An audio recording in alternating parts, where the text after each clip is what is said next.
Bienvenue dans l'Oreillette 2, le podcast qui dévoile les secrets des coulisses pour créer la trace d'un événement durable. Dans notre métier, un événement oublié dès le lendemain, c'est un budget qui s'évapore. Derrière le micro, je suis Arnaud Chevalier, fondateur de Banana Patata, maître d'œuvre de l'éphémère, et de Lustrofolie, location de matériel événementiel. Ce podcast est créé en partenariat avec CanalSat Grand Dialogue, producteur d'événements interactifs en direct et en vidéo. Nous sommes dans leur studio TV au cœur de Paris. Ne créons plus seulement des événements, laissons une trace. Installe-toi dans l'oreille, ça commence.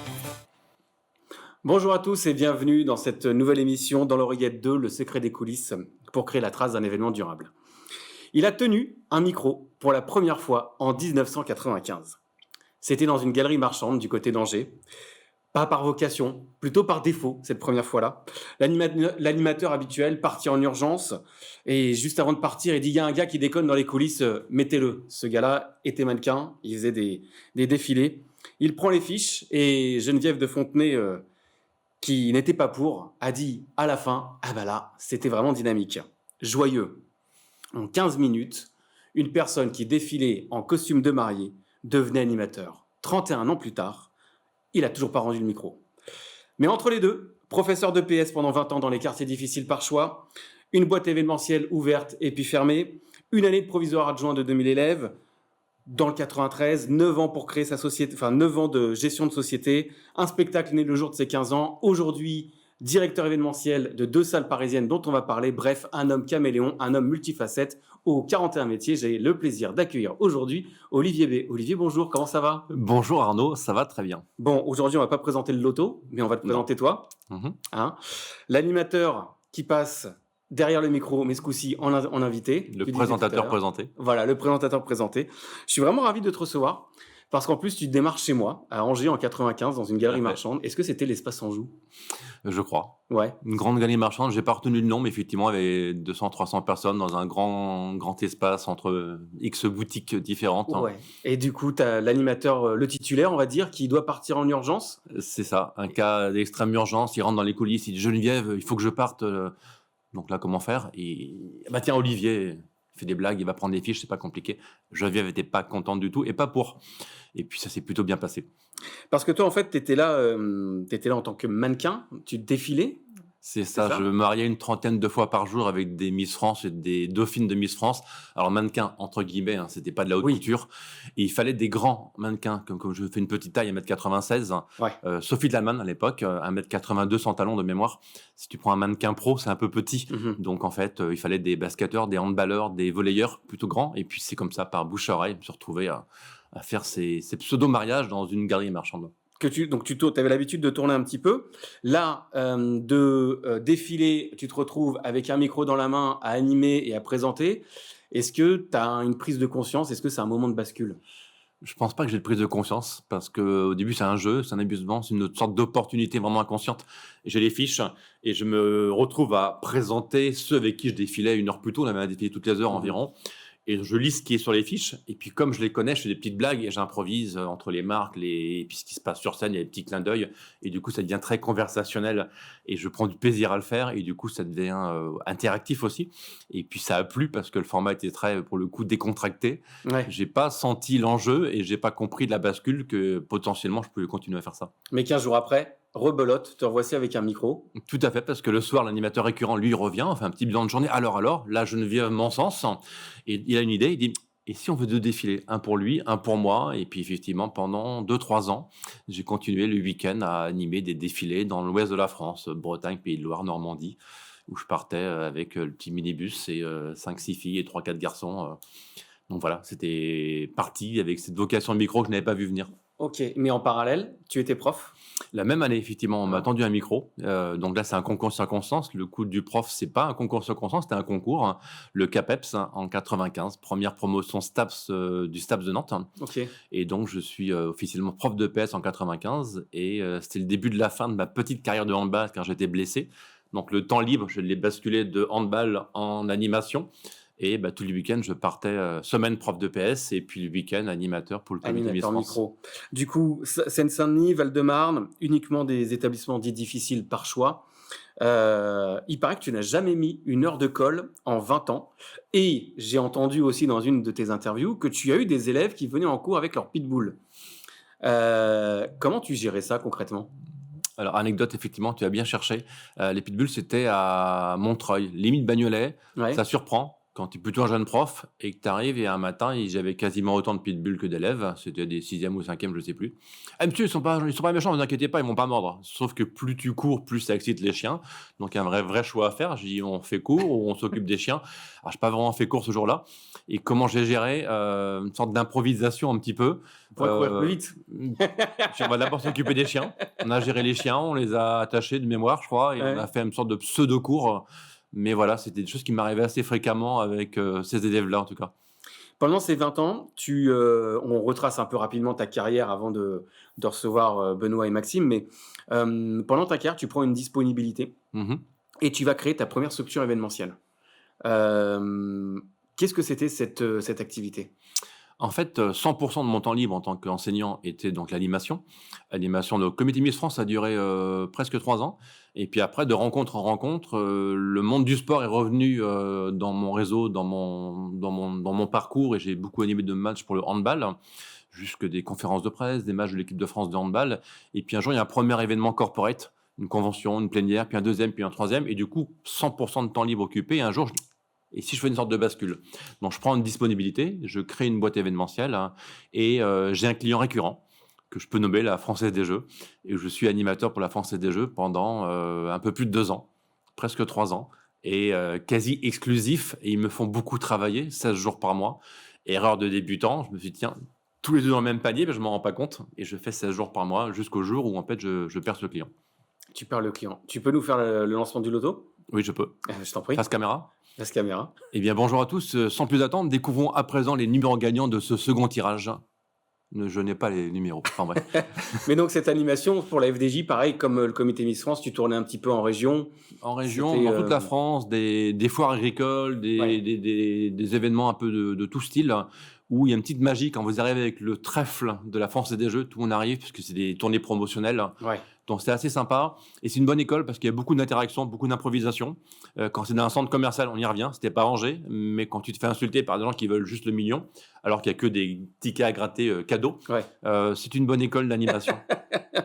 Mais du coup, tu disais c'était ton client unique, Mm. 16 jours de travail par mois, c'est pas mal. T'as jamais vu le risque venir? Jamais tu t'es dit je suis dépendant uniquement de cette personne-là? Bah, je Son pense bon que j'ai pas vouloir. voulu le voir en fait. C'était Ouais. vraiment l'erreur, quand je dis l'erreur de débutant, première boîte événementielle. Et puis c'est très confortable d'avoir un client qui fait travailler 16 jours par mois dans l'événementiel, sur C'est clair. plein d'événements différents.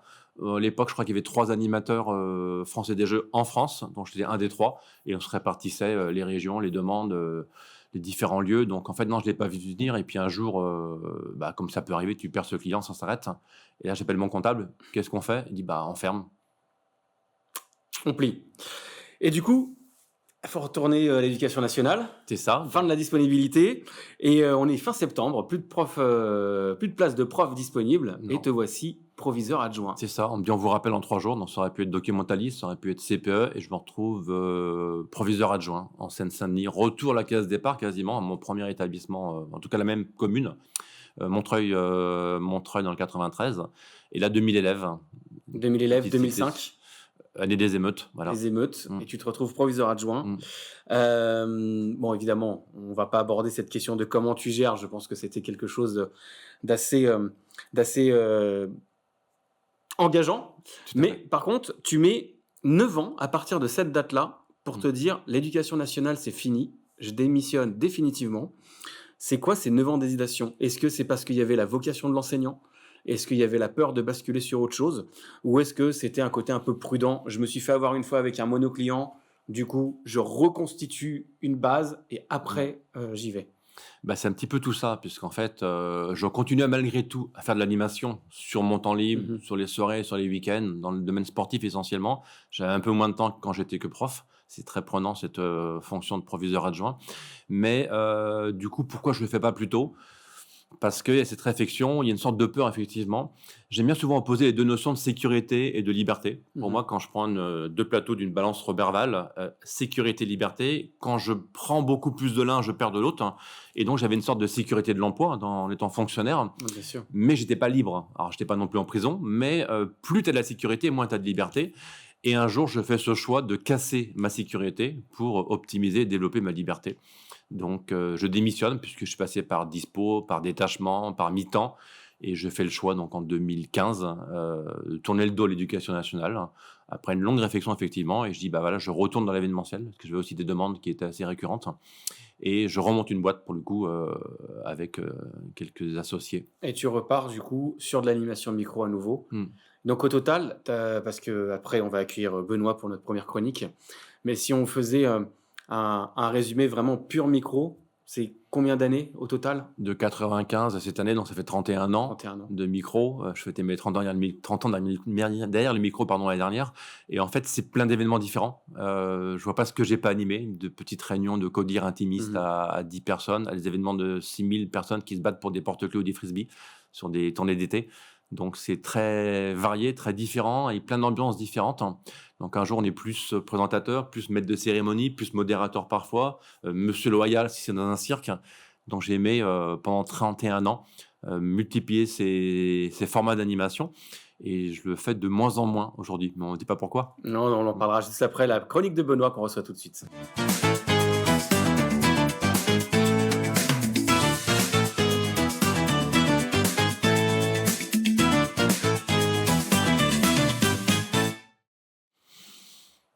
Eh ben bonjour Benoît, bienvenue.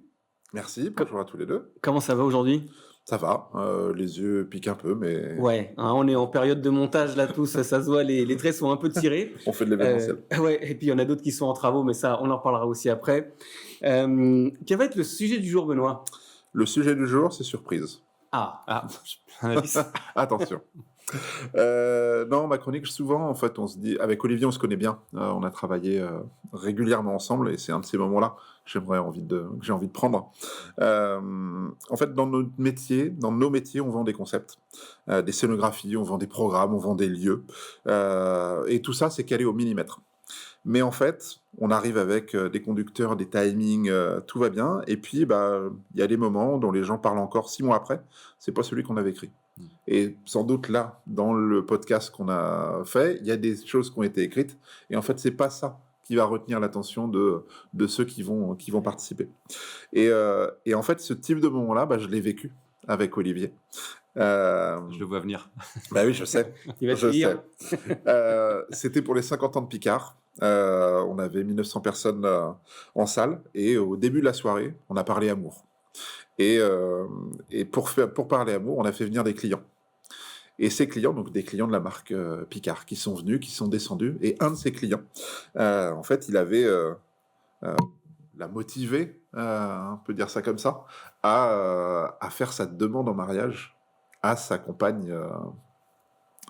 Donc, c'était quelque chose qui n'était pas écrit, qui n'était Non. pas prévu, et pourtant qui a créé dès le début de l'événement, alors, du temps pris sur bien d'autres choses, mais en fait, même si on a perdu un peu de rythme, on y a gagné en énergie, on y a gagné de manière assez folle là-dessus. Et en fait, je trouve que la salle, à ce moment-là, elle a vécu quelque chose qui était de l'ordre de l'intime, quelque chose euh, où on était vraiment hyper proche de ce qui était sur scène, alors qu'on était 1900 dans la salle. Et tout ça, c'était un truc qui était vrai, en fait. C'était pas juste une question de programme et tout ça. On a traversé le programme, on l'a transcendé d'une certaine manière. Et puis, il y a eu d'autres moments, évidemment, là-dessus, mais voilà. Et en fait, je pense que la compétence qu'on vend jamais dans notre métier, enfin, on vend de la conception, on vend de la créativité, l'organisation, mais on vend jamais cette capacité à attraper l'imprévu et d'en faire le sommet de la soirée, en fait, ou d'en faire le sommet de l'événement. Et je pense qu'on devrait essayer de se laisser plus de temps dans l'écriture non écrite, une phrase de concepteur, pour se dire comment est-ce que j'arrive à capter ça, comment est-ce que j'arrive à gérer ça. Et ça, je pense que, et c'est ce que tu expliquais tout à l'heure sur ton parcours, etc., avec la FDJ Quand tu arrives dans un supermarché, etc., et que tu joues avec cette contrainte-là, en fait, comment tu viens attraper ces éléments-là? Et ça, je pense que ça s'apprend, ça se travaille, ça demande un certain type de présence dans la salle, et puis ça demande surtout une écoute qui est importante. Et donc ma question, Olivier, pour toi, c'est ce moment sur la piste des 50 ans de Picard, qu'est-ce que ça a confirmé ou infirmé aujourd'hui dans ton métier de tous les jours? Alors, tu as quasiment tout expliqué, je vais le dire avec mes mots à moi. Effectivement, c'était pas écrit. Et effectivement, je me rappelle très très bien de la situation, du moment que tu évoques. En fait, ce client qu'on avait senti dans la séquence de préparation, qui était un petit peu chaud, comme on dit, ça va être un bon client au micro, à gérer. Et effectivement, il fait cette demande, cette idée, l'intention de faire sa demande devant 1900 personnes, sauf qu'il ne se rend pas compte que 1900 personnes, c'est quand même impressionnant. Et une fois sur la piste du cirque, là, il perd un peu ses moyens. Il nous fait une sorte de malaise. Et j'étais en co-animation, j'avais une animatrice qui était dans le public, enfin une sorte de ping-pong d'animation. Et là, je décide de couper mon micro et de gérer le client en commençant à le masser, à l'asseoir sur la coursive du cirque et à parler avec lui. Et ce que ça a infirmé, c'est qu'en fait, il faut être à l'écoute et voir ce qui se passe. J'ai une petite phrase que je dis souvent, quelle que soit ma casquette professionnelle, les meilleures improvisations sont toujours préparées. Ouais. En amont, il y avait tout ce qui était écrit, et c'était très écrit. Il y avait 70-80 pages de script. Il y avait le confort de l'oreillette ici pour échanger avec la régie. Et effectivement, il y a ce moment où là, c'est pas écrit du tout. Qu'est-ce qu'on fait? On est en direct, il n'y a pas à couper, on recommence dans 5 minutes. Et donc, je décide de partir en blague off, en coupant le micro avec le fameux qui demande cette demande en mariage, parce que sa compagne dans les tribunes ne comprend pas. Ma collègue animatrice prend le relais, elle meuble. Moi, on continue de me parler, et qu'est-ce qui se passe? Tu reviens quand? Et je fais comprendre que je reviens quand je pourrai revenir. Et puis je reviens en faisant une sorte d'improvisation, puisque mon Picard surgelé, monde des surgelés, tout le monde connaît, tout le monde a déjà été dans un magasin. Et pour la petite histoire, ce monsieur qui fait cette demande en mariage avait rencontré sa future compagne en se tapant la tête en ouvrant un congélateur. Donc du coup, je repense à ça et je dis comment je vais raccrocher, sachant que je sais ce qui se passe après, il faut quand même qu'il puisse faire sa demande. Donc pendant qu'il récupère, je me mets à imiter un congélateur. Voilà. D'accord. Donc c'est très simple, je suis comme ça, et je me tourne, hop, et je fais la porte du congélateur. Il y a quand même 1900 personnes qui regardent. On me dit, qu'est-ce que tu fais? Je gère. Et du coup, j'explique à la place du monsieur qui devait parler ce qu'il devait expliquer. Rappelle-toi, on s'est cogné la tête dans un congélateur. Et je l'invite à venir dans le congélateur, plonger sa main. Et là, ça le fait rire. Il reprend un petit peu d'aisance et il remonte un peu à la surface. Il revient, je rallume mon micro et je lui donne la parole. Quelque part, j'ai créé le lien. Un animateur, pour moi, il fait des traits d'union entre des phases écrites. Quand on travaille avec Benoît, il y a plein de séquences qui sont écrites. Après, c'est comment on fait, c'est la couture. Comment on passe d'une séquence à l'autre. Et quand il y a un souci, j'adorais, on va peut-être expliquer, je fais de moins en moins d'animation, mais j'adorais rebondir parce que la richesse de l'instant, c'est ce que vont retenir les gens après. Je l'ai vécu sur plusieurs types d'événements, je pourrais donner plein d'exemples, mais c'est pas l'enjeu là tout de suite. C'est qu'en fait, les gens, après, dans la soirée au cocktail, ils vous parlent forcément de ce moment qui n'est pas écrit. Ah, j'ai adoré l'impro, j'ai adoré ceci, avec le DG, t'as dit ça, c'était drôle. Mais en fait, c'est pas pour être drôle, c'est juste qu'il faut faire quelque chose. Et ce moment, il devient d'un seul coup très humain, il devient conversationnel, il devient interactif, il devient authentique, c'est un mot que tu as employé. Et en fait, les gens ont besoin de ça, parce qu'un séminaire, c'est forcément très écrit. Et on va retenir le moment différent. Qui n'est pas écrit. Qui n'est pas écrit, et qui fait rire. Cette écoute active, cette attitude, cette manière d'être, est-ce que tu as fait du théâtre? Est-ce que tu as fait des formations? Qu'est-ce que tu as travaillé sur toi? Forcément, tu as travaillé quelque chose sur toi avant pour avoir cette capacité comme ça à rebondir. Tout le monde peut avoir un talent, mais le talent se travaille. C'est parce qu'on a du talent qu'on réussit. Peut-être, je pense que c'est lié à ma personnalité et à mon parcours professionnel. J'ai effectivement été aussi comédien. J'ai joué dans quelques comédies, quelques pièces de théâtre sur Paris. Pas énormément, quelques-unes, quelques courts-métrages, donc école de théâtre. J'ai aussi une formation de sophrologue, relaxologue, donc de l'accompagnement sur la capacité et le fait de s'autoriser à être soi. Donc j'aime travailler sur l'autre, mais pour travailler sur l'autre, il faut d'abord travailler sur soi. Donc j'ai eu, je pense, dans mon parcours, beaucoup de réflexions sur qui je suis, et je continue d'ailleurs, c'est de savoir qui je suis.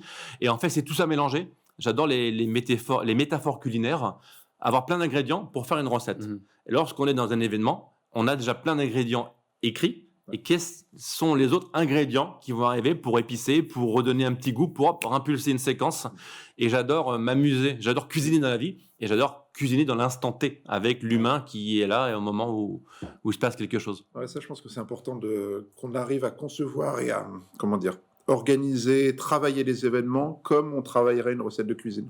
Moi, j'ai l'analogie, pareil sur la cuisine, mais en disant, je pense qu'un organisateur des événements, c'est comme un maître sushi, en fait, où il va travailler précisément chaque geste en amont et il va énormément travailler les produits pour que le moment donné où il doit réagir, il doit servir le client avec la plus belle émotion possible, eh ben, il arrive à faire le sushi en moins d'une minute parce que tout est prêt, tout est cisé, tout est préparé. Et je pense que c'est ça qu'on doit réussir à mettre davantage, surtout dans les événements où là, on entend parler une place de l'IA beaucoup plus importante, etc. C'est des vrais questionnements de fond. Et je pense qu'on peut aller, en arrivant à travailler ces aspects-là, j'y mets plus de force, j'y mets plus de travail, plus de ciselage, etc. Et ben, je vais me laisser, d'une certaine manière, plus d'espace, parler d'authenticité, je vais me laisser plus d'espace pour cette authenticité-là, en fait. Et ça peut paraître antinomique ou difficile à appréhender, mais en fait, c'est toute cette écriture qui est ultra précise va aider à laisser la place. Et après, c'est l'importance des répétitions, de l'expérience, et c'était une de mes questions. Qu'est-ce que tu peux avoir et comment tu travailles la connaissance du corps? Tu parles de sophrologie, tu parles de tout ça. Il y a forcément une connaissance du corps et une connaissance des gestes Bien sûr. Ce qui est intéressant, si je reprends l'événement Picard sur lequel on avait travaillé ensemble et que tu as évoqué, j'avais la chance en amont de passer beaucoup de temps avec différents intervenants en sorte d'accompagnement qui était plutôt prise de parole au début, mais qui s'est transformé en coaching de posture, d'énergie, de gestion du stress, par exemple. Et j'avais des jeunes intervenants qui étaient les jeunes employés de Picard. Il y avait aussi la direction, il y avait aussi le codir. Et selon la posture et le ressenti de cette séquence de préparation, c'était déjà la meilleure façon pour moi d'anticiper ce qui est écrit. Pour moi, la richesse d'un événement réussi, c'est tout ce qui n'est pas écrit. Et tout ce qui n'est pas écrit, c'est facile à jouer comme partition à partir du moment où, en amont, on a pu passer du temps avec les différents orateurs. Et c'est pas aussi fréquent que ça qu'on puisse avoir ces moments d'échange. Et donc, peut-être que ma casquette, on va dire, de sophrologue, de coach de vie, dans ces moments de préparation, c'était pas que du coaching de prise de parole. C'était une mise en situation, c'était beaucoup de visualisation pour leur permettre de se rassurer et de se dire, mais attendez, ok, c'est écrit, mais il va se passer des choses. Et dans la vie de tous les jours, rebondir sur ce qui se passe, c'est ça la richesse. Est-ce que ça change la manière d'organiser les événements? En fait, là, ce que tu dis derrière, est-ce que, et peut-être que c'est la question que je vous pose aussi à vous qui écoutez le podcast, c'est est-ce que selon vous, et Arnaud pareil, est-ce que ça change la manière d'organiser l'événement, de travailler ces postures un peu nouvelles et de se laisser peut-être d'avoir des choses encore plus écrites pour se laisser encore plus de place pour faire la magie? Moi, je suis persuadé que oui, mais on ne se donne pas l'occasion de passer du moment pour ces moments-là. Je pose souvent visible et invisible. Le visible, c'est l'événement, mais le secret de l'événement réussi, c'est tout le travail de l'invisible. Notre métaphore sportive, le plus important, c'est quoi? C'est le match, l'entraînement. Tout se joue à l'entraînement. Et en match, on ne fait que reproduire. Si on ne va pas à l'entraînement, il y a un jour au match, c'est compliqué. Et je pense qu'il y a encore beaucoup d'événements où l'invisible, la prépa, non mais c'est bon, on a écrit, ça va bien se passer. Et non, parce que tout se passe dans la préparation. Et quand on a la chance d'avoir des interlocuteurs, des agences, des clients qui comprennent que l'invisible, que le travail en amont, c'est l'essentiel, le jour J, il y aura moins de stress, il y aura toujours de l'imprévu. Mais forcément, pour rebondir, c'est plus simple, quel que soit le poste. Et je vous rejoins tous les deux. L'écriture, il y a rien de tel. Tu parlais d'être monté sur scène et tout. Pour le coup, c'est une expérience qu'on partage. Puisque moi, j'ai été à un moment donné conteur, comédien semi-professionnel. J'emmenais les gens dans Paris se promener, glisser des contes à l'intérieur de la promenade. Mais il y a eu tout un repérage, toute une écriture, toute une mise en scène justement de la promenade, un peu de scène aussi. Et du coup, c'est vrai que à partir du moment où tu as la base, et ce que je disais tout à l'heure, on peut avoir le talent, mais si on travaille pas le talent, si on travaille pas donc l'écriture, ça sert à rien. On va tomber sur quelque chose qui tourne en rond et où à un moment donné, tu vas te retrouver avec un micro où et là, il n'y a rien de pire parce que même tu as beau avoir un kit de 3 éponges, 2 sous les aisselles, 1 sous les bras, elles vont pas suffire à aspirer tout ce qui va couler en termes de transpiration et de stress. Donc du coup, voilà. Et en parlant justement d'écriture et de théâtre, en novembre 2016, Tu regardes le calendrier, tu as choisi une date. Tu as choisi le 27 mai 2017, qui était donc les 15 ans de ton fils, Jour J, ouais. 15 son ans. jour J. Et ce jour-là, tu as décidé de monter sur scène avec 21 métiers, avec un portant de costume. Alors, le studio n'est pas assez grand parce qu'aujourd'hui, on en est à 41, donc on ne pourra pas mettre le portant, mais tu montes devant près de 200 personnes et il y a un portant qui était vide, qui représentait le métier d'après. Avant de te poser la question, comment t'es venue cette idée enfin, avant de te poser la question du portant vide, comment t'es venue cette idée de spectacle et de cette mise en scène? Quand je démissionne en 2015 de l'Éducation nationale, je me retourne sur mon parcours, à l'époque, 21 métiers en 20 ans. Je dis, tiens, qu'est-ce que je fais de ces 21 métiers? Quel est le lien de ce parcours? Quel est le fil rouge? Quel est le point commun? Et je trouve comme point commun l'humain. Je trouve les relations, je retrouve les connaissances en deux mots, le fait de l'effet miroir, de me retrouver dans des échanges, dans des rencontres, dans des opportunités, des discussions. Et métaphoriquement, je dis, tiens, et si je posais mes costumes de travail sur un portant de vêtements et je dépose la marque, la vie c'est un portant, comme un portant de vêtements, et c'est le nom du spectacle que j'écris. Il me fallait une date symbolique pour créer à la fois un levier, un ancrage, un engagement. Il ne faut pas que je loupe cette échéance. Et en regardant, le 27 mai 2017, c'est un samedi, parfait, et c'est les 15 ans de mon fils le jour J. Donc, je dis à mon fils, qui était déjà un très bon guitariste à l'époque, j'y prépare 3 chansons pour ton anniversaire et il y aura une surprise. Donc, ce spectacle, c'était son cadeau d'anniversaire et c'est une sorte d'accouchement artistique où je me suis dit, chacun des vêtements, chacun des personnages en termes de storytelling que je vais incarner sont là pour capter l'attention et pour amener le public à une méthode de travail sur lui. Donc en fait, j'ai cassé un peu les codes du développement personnel et ce spectacle, je l'ai depuis traduit en conférence spectacle, en masterclass, en séminaire d'une journée où là j'ai 15 personnages. Et là bientôt, je donne encore une conférence avec 4 personnages sur ma conférence signature. Donc l'idée m'est venue comme ça.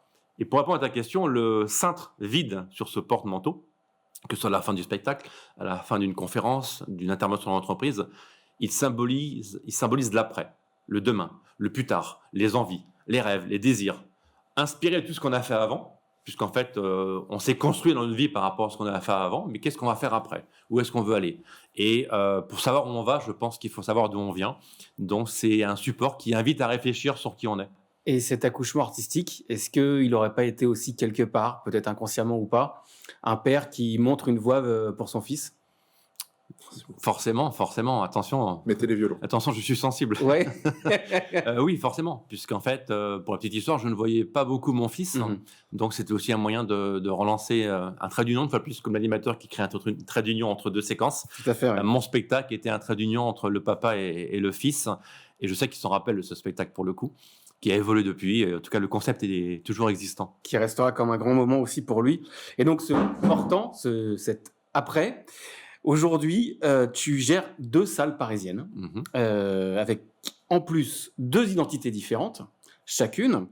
Avant de les nommer, qu'est-ce que ça change de passer de l'autre côté, d'être celui qui venait, à qui on lui donnait, tiens, c'est le micro, monte sur scène. Maintenant, en fait, c'est toi qui gères la scène.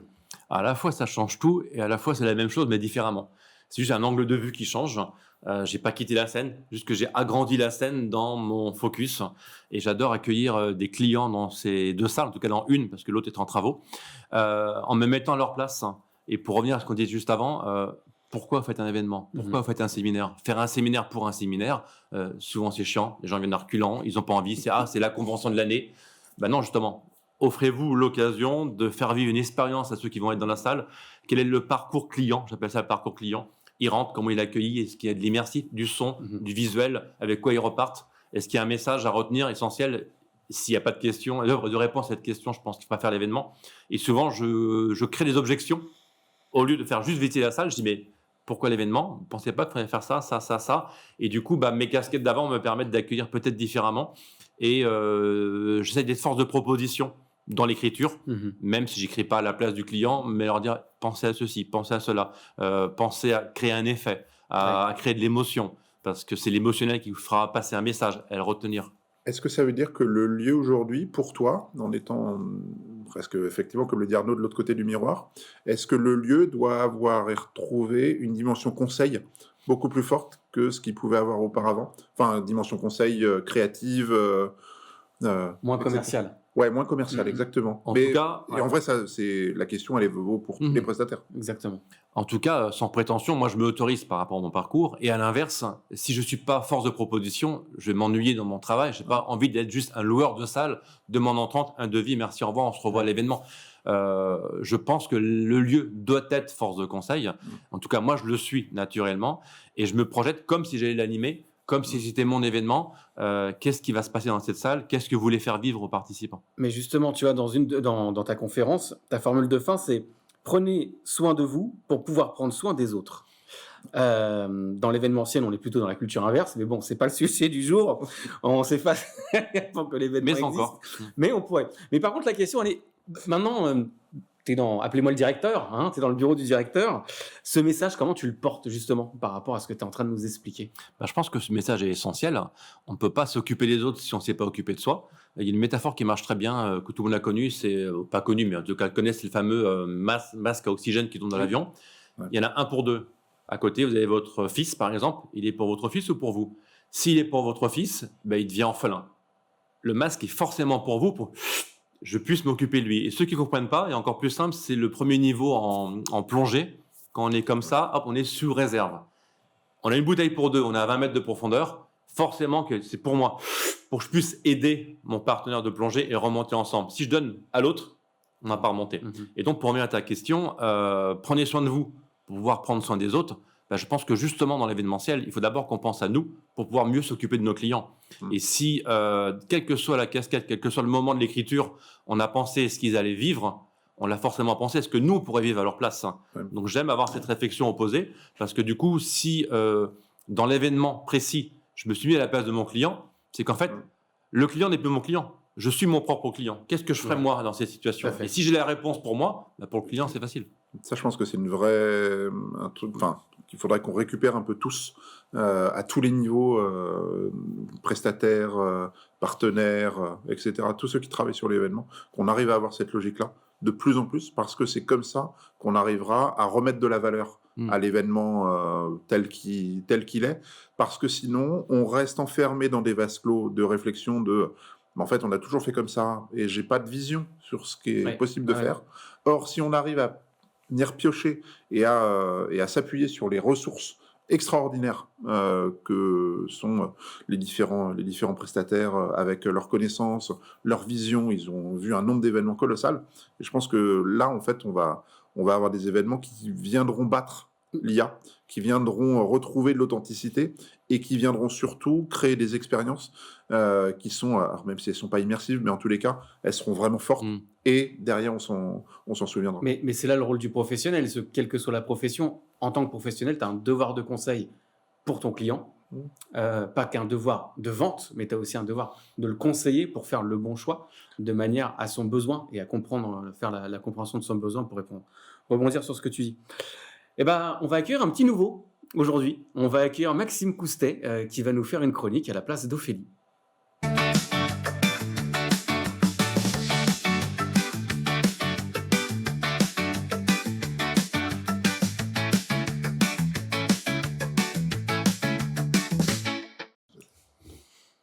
Et donc, on accueille notre petit nouveau Maxime Coustet de l'agence Fine Service Paris, agence de placement d'hôtes et d'hôtesses événementielles. Tu fais ta rentrée aujourd'hui sur le podcast. Comment ça va? Ça va très bien. Merci pour l'invitation. Ravi d'être là avec vous, messieurs. Et enchanté, Olivier, parce qu'on ne se connaissait pas. Non. Exactement. Mais en tout cas, on s'est eu l'année dernière en invité, puis tu m'avais dit que pourquoi pas, si un jour il y avait besoin. Donc aujourd'hui, tu es là, tu es présent, et donc on va écouter ta première chronique. Avec plaisir. Merci en tout cas pour l'invitation.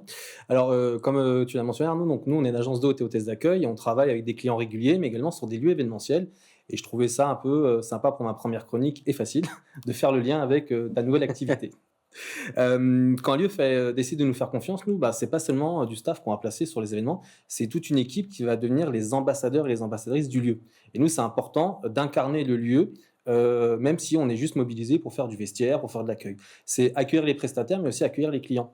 Et dans notre position de prestataire d'accueil sur le vestiaire, on entend des choses que personne n'entend. Et dans ce qui a été évoqué tout à l'heure, le côté imprévu, le côté aussi humain, nous, on y a accès avec des gens qui vont passer peut-être un très bon moment, voire un moins bon moment. Et l'idée, c'est de voir à chacun à notre niveau comment on va faire pour que tout le monde puisse trouver sa place dans cette partition, que ce soit les prestataires qu'on va accueillir, qui vont venir nous voir, et que ce soit les participants, pour qu'ils puissent passer un bon moment, être accueillis dans des bonnes conditions. Et c'est aussi un peu faire en sorte que tout le monde trouve sa place dans cette partition, parce que on est tous acteurs d'un moment qui va être éphémère, et avoir des vrais référents et des vrais repères sur de l'éphémère, ça a de la valeur pour nous. C'est aussi un vrai levier RSE, parce que je remplace Ophélie, donc c'était important aussi pour moi d'avoir un petit clin d'œil sur la RSE. Mettre des équipes régulièrement sur des lieux, pour moi, c'est un levier RSE en tant qu'entreprise, puisque les équipes sont contentes de venir régulièrement sur un lieu. Ils sont un peu comme à la maison. Généralement, ils sont dans un périmètre géographique qui n'est pas très loin de chez eux. Ils ont leurs habitudes, ils connaissent les lieux comme leur poche. Et encore une fois, c'est un vrai atout pour le lieu. Et il ne faut pas oublier que les participants sur un événement, que ce soit un événement grand public ou un événement corporate, ils vont tous avoir une expérience, ils vont tous consommer l'expérience de manière différente, et que le participant d'un soir est peut-être le client de demain, parce qu'il va vouloir lui aussi organiser son événement ou avoir un lieu qui lui ressemble.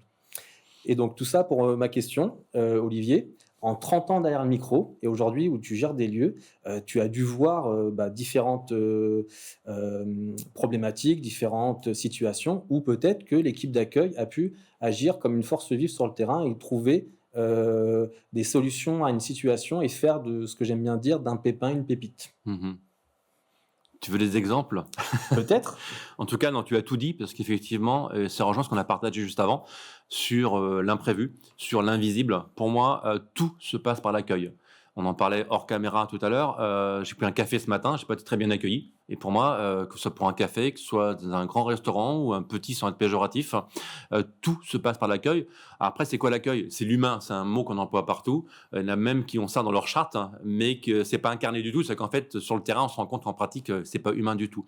Et pour moi, le secret, il est là. Et en fait, si on amène de l'humain, si on amène de l'accueil, si on amène de l'écoute, forcément, on aura des réponses pour être interactif, pour avoir une solution qu'on aura anticipée. On a parlé d'improvisation tout à l'heure. Plus je vais être à l'écoute, plus je vais être dans le conversationnel, une fois de plus, dans la solution et en écoutant ce qui se passe, et plus je pourrai réagir. Petite anecdote qui me vient en t'écoutant. Quand j'étais prof de PS, on a beaucoup de déplacements, prof de PS. On quitte l'établissement scolaire pour aller au gymnase, à la piscine ou au stade. Et c'est hallucinant ce que j'ai pu entendre en 30 ans. Sur le trajet. Vous avez un élève qui est à 1 mètre de vous. Tant que vous ne le regardez pas, vous ne l'écoutez pas pour lui. Le nombre de fois, un élève m'a dit « monsieur, vous m'écoutez ou quoi ?» Je dis « non, je t'écoute pas. » Et hop, je continue, mais il est toujours à 1 mètre de moi et j'entends des trucs de dingue.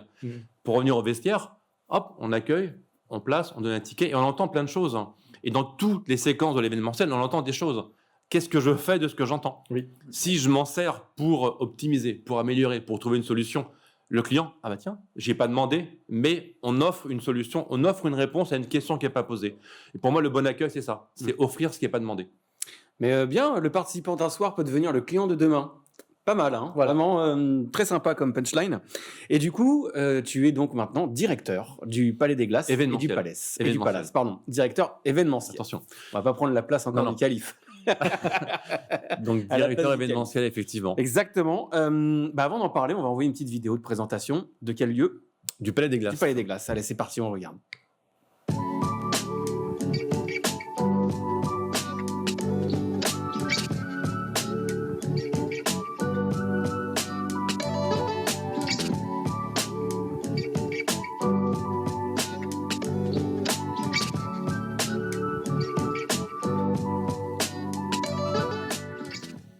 Alors Olivier, depuis que tu diriges le Palais des Glaces et le Palace bientôt, est-ce que ton regard sur les équipes de l'accueil ont changé, que ce soit tes attentes, mais aussi, pour aller un peu plus loin, sur les attentes qu'auraient les clients de demain?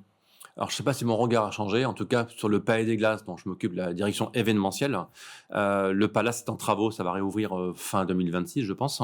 Sur le Palais des Glaces, j'ai la chance d'avoir une personne incroyable qui a quasiment 40 ans d'accueil sur le lieu. Génial. Le Palais des Glaces, c'est d'abord une salle de spectacle, Ok. identifiée comme temple de l'humour. Et je ne savais pas moi-même, il y a 1 an, qu'on faisait autant d'événementiels. En tout cas, qu'on pouvait en faire. Et on en fait 2 à 3 par semaine. Donc, je travaille pour que ça se sache de plus en plus. Et c'est un espace qui est assez modulable. On fait plein de choses. Et dans le package du devis que j'envoie à un client, il y a 3 postes qui sont imposés et qui n'impactent pas le devis. C'est régisseur ou régisseuse. On n'offre pas la salle sans la technique. C'est l'agent de sécu à partir d'une certaine jauge. Et c'est ma chef de salle, la fameuse Françoise, si elle nous regarde, qui a toutes tes habitudes et qui a cette capacité à anticiper, à observer, comme un serveur, comme n'importe quelle personne qui accueille du monde, hop, et à voir ce qui ne va pas et à répondre aux questions qu'on ne lui pose pas. Et du coup, après, on va aller sur des plateformes de serveurs ou dans son réseau réel, on va prendre des postes multiples qui sont accueil, contrôle, placeur. Ça dépend le type d'événement. Et ça peut être aussi serveur. Et elle a ses équipes, elle a ses affinités, elle connaît parfaitement le lieu. Et donc, du coup, pour moi, c'est une vraie une facilité. Je me repose sur elle sur beaucoup de choses. Pas plus tard que demain, on a un événement. On a échangé au téléphone tout à l'heure. Elle m'a dit ça, c'est prêt. Pense à mettre les tables, pense à allumer le frigo. Et du coup, je t'ai préparé tel élément. J'ai prévenu un tel qu'on commence à 7h30 pour préparer le petit-déj. Donc, l'événement commence effectivement bien avant l'événement qui commencera à 9h. Mais à 7h15 demain matin, François sera là et on ouvrira le théâtre ensemble. Donc, pour le coup, c'est une richesse d'avoir dans ses équipes une personne qui a l'historique du lieu et qui sait à la fois accueillir pour de l'artistique et pour de l'événementiel. C'est pas forcément le même type d'accueil et la capacité à s'adapter et à adapter son accueil, je pense que c'est assez important pour le client. Ouais. Benoît, une question par rapport au lieu, puisqu'on peut en parler tout à l'heure. Sur le lieu, oui, c'est plutôt comment tu arrives sur un lieu où on ne connaît pas, où on ne maîtrise pas, on se dit pas, tiens, on peut faire de l'événementiel corporate, d'entreprise ou autre. Comment tu arrives à changer et à transformer cette perception et donc en fait à partager ce message qui est un peu nouveau et donc à repositionner ce lieu-là. C'est quoi tes astuces? Il y a plusieurs leviers de communication. Aujourd'hui, je me rends compte qu'il y a beaucoup d'événements ou de clients qui nous appellent à bord bouche à oreille, soit des clients récurrents qui, depuis quelques années, font leurs événements Palais des Glaces. Donc ça, quelque part, on entretient cette fidélisation. Je communique de plus en plus sur LinkedIn parce que c'est un réseau que j'adore et où je suis le plus présent possible. Donc j'ai un post tous les lundis événementiel. J'ai aussi lancé les LMDP, c'est un feuilleton, les mercredis du Palace, non, tous les mercredis. Et je pense que le levier LinkedIn est encore sous-exploité pour le corporate, pour l'événementiel. Et l'une de mes priorités, c'est que ça se sache. Donc, c'est parler à mon réseau de 30 ans d'événementiel, même si ma casquette a changé. Je dis, attendez, venez visiter. Et le levier, il se passe pendant les visites parce que beaucoup de gens rentrent. L'effet waouh, on l'a dans la salle. C'est pas un petit film, c'est pas une photo. C'est un théâtre qui a été entièrement refait en 2022. Donc, il a été créé en 1876. Il y a un aspect historique qui est très, très présent. Et puis, il y a de l'équipement qui est très actuel, qui est très moderne. Et du coup, le client vient, il est assez impressionné. Et après, mon rôle à moi, c'est l'aider à se projeter. Je pense qu'il n'y a pas mieux qu'une visite de repérage pour s'imaginer dans un événement, écrit ou pas écrit, on y revient. Et en fait, aujourd'hui, c'est démarcher, c'est prospecter et donner envie de venir voir le lieu. Là, dans 2 jours, je reçois un petit groupe mercredi matin de 20 personnes, une association, les freelances de l'événementiel, on peut les citer. Ils viennent, venez pas un par un, venez 20 d'un coup. Et puis, je vais leur donner envie d'imaginer leur propre casquette, leur propre métier dans ce lieu-là. Propre métier. Et justement, tu parles de casquette, et donc ta nouvelle casquette aujourd'hui, la 41e, qui est directeur événementiel de lieu. Qu'est-ce qui, aujourd'hui, parce que t'en as parlé largement, sur toutes les casquettes que tu as occupées, avec celle que tu as aujourd'hui, qu'est-ce qui change ton regard aujourd'hui sur un lieu et sur la façon dont tu vas organiser l'événement dans ces lieux-là? Alors moi, ce qui change, ce que j'ai envie de changer dans le cas, c'est envie d'amener ce que je suis, sans prétention. Ça fait peut-être 10 ans que je signe 100% de mes mails, voire même SMS, joyeusement. Mais je me rends même plus compte maintenant. C'est pas que je suis pas cordial, mais je suis plus joyeux que cordial. Et du coup, j'ai envie d'amener ma joie, mon énergie, ma patte, quelque part. Et j'ai pas envie, comme je disais tout à l'heure, d'être un loueur de salle simplement. Et donc, toutes mes casquettes historiques, je fais en sorte qu'elles soient aussi présentes dans ma relation client et de recherche de salle et de préparation d'événements. Et cette touche personnelle, je l'amène pour proposer un parcours de création et d'écriture d'événements différents. Et si je m'amuse, je suis moi. Si je suis moi, je pense que la relation client est sympa. Si je ne m'amuse pas d'un seul coup, j'ai préparé un événement pour un événement, ce ne sera pas sympa pour le client avant d'être pas sympa pour moi. On arrive justement aux dernières questions de cette interview. Et après, ces 41 métiers que tu as pu faire, notamment dans l'événementiel, là, tu viens de dire quelque chose d'important. Qu'est-ce que tu as comme vision aujourd'hui entre quelle va être la différence, qu'est-ce qu'on va faire qui fait qu'un événement va être oublié dès le lendemain, ou alors un événement va laisser une trace dans le temps et va avoir un impact sur ceux qui ont participé. Je ne parle pas d'impact émotionnel, je parle d'un impact de transformation, d'activation, etc., de différentes choses qu'on peut viser avec un événement. Alors justement, je vais parler d'émotions pour répondre à tout le reste. J'ai été prof, comme on l'a dit. On se rappelle tous du prof qu'on a adoré. On se rappelle tous du prof qu'on a détesté. Dans les deux cas, c'est de l'émotionnel. Et je pense que ce qui va marquer, au-delà de l'émotion sur un événement, c'est que l'émotion, elle est véhicule pour passer des messages. S'il n'y a pas d'émotionnel dans un événement, on va pas retenir grand-chose. S'il y a de l'émotionnel lié à un moment, à un imprévu, lié à une petite catastrophe qui a été gérée, lié à une surprise auditive, lié à un effet scénique, lié à une façon originale de passer un message, il va rester quelque chose le lendemain, dans 6 mois, dans 1 an. Et les événements dont on parle plusieurs années après, c'est des événements qui ont su faire différemment. Je ne sais plus la fameuse citation d'Einstein, c'est refaire toujours la même chose en espérant Une folie. un résultat différent, c'est de la folie. Eh bien, je pense que c'est de la folie de faire des événements en ne se réinventant pas et en pensant que ce qui marche depuis tout le temps va encore marcher. Ben non. Et du coup, qu'est-ce qui va retenir le client? Pas grand-chose. Et encore plus le participant. Aujourd'hui, c'est pas le client. Le client, il est investi dans la préparation. Il sait où il veut aller. Raison de plus pour l'accompagner, pour aller un petit peu ailleurs, casser le cadre et explorer d'autres chemins. Et justement, cet accompagnement, ce parcours, cette traversée, pour toi, aujourd'hui, être directeur événementiel de ces 2 salles, ça représente quoi dans ton parcours? C'est quelle symbolique? C'était une façon, il y a un mot que j'aime beaucoup, un verbe que j'aime beaucoup, c'est le verbe relier. Peut-être qu'on le retrouve dans chacun de mes différents métiers. Et pour moi, c'est important de relier les gens. Et c'est important pour le coup, c'est les genres d'événements que j'affectionne, des événements qui permettent de relier les personnes entre elles. On parle d'accompagnement, on parle d'anticipation. Il y a encore beaucoup de clients qui ne veulent pas être accompagnés parce que soit ça leur fait peur, je discute pas là-dessus, mais c'est parce qu'ils comprennent pas forcément le besoin de l'être. Et je trouve que c'est dommage parce que quelle que soit notre casquette dans l'événementiel, il faut qu'on amène ce plus. Et aujourd'hui, j'ai envie de dire que ma casquette de directeur événementiel, elle est nourrie par mes autres casquettes d'avant. Comme je disais, il faut savoir d'où je viens pour savoir où je vais. Je sais pas forcément où je vais, mais à l'instant T, c'est qu'aujourd'hui, je veux proposer des événements différents. Et j'en vois encore qui sont trop classiques, trop basiques, trop minimalistes, alors qu'on pourrait faire plein de choses. Rien de pire que de terminer un événement, dire merci, c'était bien, et de se dire mais pourquoi il n'a pas fait ci, pas ça. Et tout le monde ne veut pas être accompagné. Et j'essaie d'apporter ce petit accompagnement en plus pour casser les codes et casser le cadre qu'on a créé en écriture. Maxime, Benoît, est-ce que vous avez une dernière question à poser à Olivier avant qu'on conclue? Plutôt un commentaire sur ce que tu viens de dire. Ça me fait penser à un commentaire, un compliment qu'on m'avait fait en 2019 sur une prestation d'accueil sur un salon, rien de plus classique. Et notre cliente, c'était la première fois qu'elle travaillait avec nous. Et nous, notre ADN de service, c'est penser l'accueil différemment. Et en rétex, je discute avec la cliente et elle me dit écoutez, je ne savais pas que ce type de prestation existait, donc je ne savais pas que j'en avais besoin. Et maintenant, en fait, je souhaite tendre que vers ce type de prestation. Et donc, quand tu dis il y a plein de gens qui ne souhaitent pas être accompagnés parce qu'ils ne savent pas qu'ils en ont besoin, ça m'a fait penser à cet exemple-là. Et je pense que peu importe les métiers qu'on fait autour de la table, on fait tous des métiers différents. Il faut tendre vers dépasser les attentes. On est tous consommateurs aujourd'hui d'expérience et aller justement vers cette expérience le plus immersive possible, chacun dans son domaine d'expertise. Tout à fait. Le client ne sait pas qu'il peut être aidé. Oui. Et d'ailleurs, on ne sait pas qu'on ne sait pas. Benoît. Pareil, moi plutôt une remarque par rapport à ce que tu as dit et ce qu'on a échangé. Je ne sais pas si vous connaissez la théorie des 3D d'Alain Chabat. Non, je crois pas. Eh ben, c'est le premier D, c'est D pour déconne, D pour danse, et le 3e D, c'est le D pour dénonce. Et ben en fait, je pense que ça résume un peu ce qu'on a partagé, ce que tu nous as partagé. Si on en arrive à mettre ces éléments-là, donc la danse, du mouvement. Bref, le côté dénoncé de ces choses auxquelles on ne s'attend pas et qui ne sont pas préparées, et surtout de la déconne, parce que c'est quand même ce qu'il y a de bien plus sympa.